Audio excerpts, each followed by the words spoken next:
like a small little river. When it rains in parts of Fountain Square, residents say the streets can quickly fill with water. Just floods really poorly on the streets. Construction crews are working on a project designed to change that.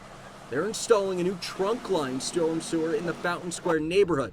Neighbors like Sierra Brown say they still have two big questions. How long is it going to take? And again, is it actually going to work? DPW says projects like this begin long before construction crews ever show up. Our field investigators who work in the engineering department will go out and create initial priority ratings, or IPRs, based off the condition of the infrastructure. That rating helps to prioritize which areas need attention and how soon. It's on a 0 to 100 scale.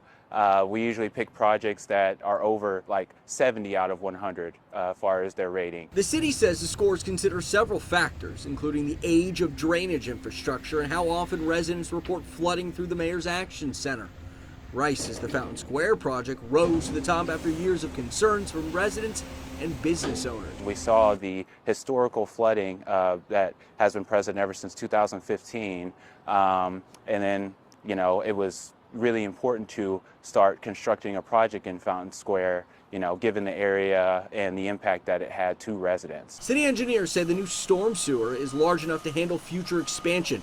For neighbors who have dealt with flooding for years, the real test will come soon. I'll hope for the best and see what happens in July. And if not, then hopefully they figure out another solution. In Fountain Square, Adam Schooms, WRTV.